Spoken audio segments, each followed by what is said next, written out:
Boker Tov, il est 8h heure de Jérusalem, 7h heure de Paris. C'est l'heure du premier journal d'information ce matin sur Studio Kalita, relayé sur les ondes de Radio J à Paris.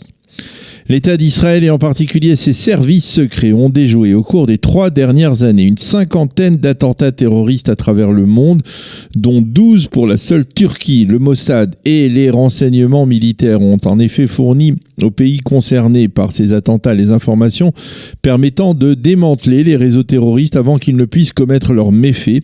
Réagissant à cette information, le président de la Knesset, Yuli Edelstein, a déclaré « Il s'avère donc que ce ne sont pas seulement les Israéliens qui sont redevables au Mossad pour son action, mais également de nombreux pays à travers le monde. Il serait intéressant, a dit Edelstein, de voir si Tayyip Erdogan saura se montrer reconnaissant envers l'État d'Israël. » Eh bien, la réponse à cette question semble plutôt négative. En effet, on a appris hier que la Turquie organisait actuellement et finançait même à Jérusalem un centre aéré destiné aux enfants palestiniens, une initiative qui n'est pas seulement destinée à une forme d'entraide sociale, mais qui vise également et surtout apparemment à consolider la présence turque dans la partie est de la capitale israélienne. Dans un post publié par l'association turque Notre Héritage, Morachtenu, qui organise ce centre aéré, il est indiqué que les enfants palestiniens apprennent durant ces activités dans ce centre aéré à insister sur le lien qui existe entre eux et la terre de Palestine. Notre héritage ne serait rien d'autre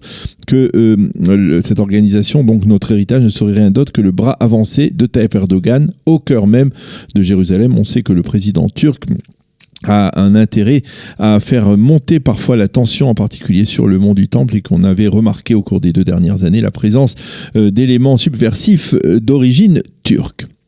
Les négociations en vue d'un arrangement entre Israël et le Hamas sont actuellement au point mort. Les médiateurs égyptiens ont repoussé à plusieurs reprises leur visite prévue à Gaza, et ce dans le but d'exercer des pressions sur le Hamas afin qu'il accepte de signer des accords d'arrangement qui sont en train de se profiler avec l'État d'Israël. Le Hamas a repoussé une proposition israélienne de virer l'argent du Qatar uniquement à des fins de projets de développement d'infrastructures. Au sein du Hamas, on affirme que si les pressions se poursuivent, eh bien, la situation sécuritaire risque de se dégrader. L'ancien chancelier autrichien Sebastian Kurz a effectué aujourd'hui une visite éclair et privée en Israël. Kurz, qui a dû démissionner en raison d'une crise politique interne en Autriche, devrait remporter sans problème les prochaines élections qui se tiendront dans son pays dans 2 mois. En dépit du caractère privé de cette visite, l'ancien chancelier autrichien rencontrera le Premier ministre Benjamin Netanyahu, avec lequel il entretient une relation très chaleureuse. Il devrait également rencontrer des rescapés de la Shoah.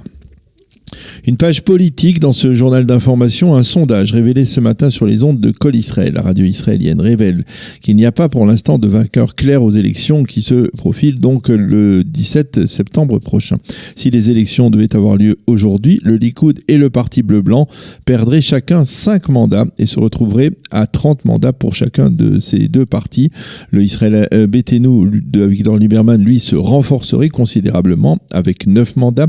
La liste arabe unifié obtiendrait le même score, 9 mandats. Le judaïsme de la Torah, 8. Le parti Chasse, 7. Meretz, 6. Et le parti d'Ehud Barak, 5 mandats.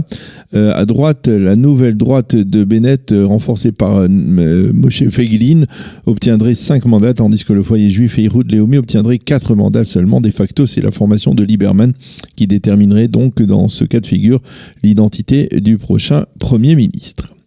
Ceci étant, Ayelet Shaked, l'ancienne ministre de la Justice, est rentrée de vacances du Canada hier, et l'on estime qu'elle annoncera dans les tout prochains jours dans quelle formation elle se présentera pour les prochaines élections. Il semble que la porte du Likoud lui soit définitivement fermée, et donc la question reste encore ouverte par contre. Le parti orthodoxe du judaïsme unifié de la Torah est furieux à la suite de la décision de la mairie de Ramat Gan d'installer un système de transports en commun spéciaux pour le Shabbat, et ce afin d'acheminer les habitants de la ville vers les plages du littoral ou vers d'autres lieux de détente, à Tel Aviv en particulier. Le vice-ministre de la Santé publique, Yaakov Litzman, chef de file du parti du judaïsme unifié de la Torah, et le député Moshe Gafni affirment que cette décision est méprisable et qu'elle viole le statu quo en place en matière de respect du Shabbat. Le parti orthodoxe promet d'agir pour empêcher la réalisation de cette décision. La météo pour terminer, le temps sera très chaud et ensoleillé sur l'ensemble du territoire israélien. Il fera 33 degrés aujourd'hui à Jérusalem, 31 à Tel Aviv et 41 degrés à Eilat.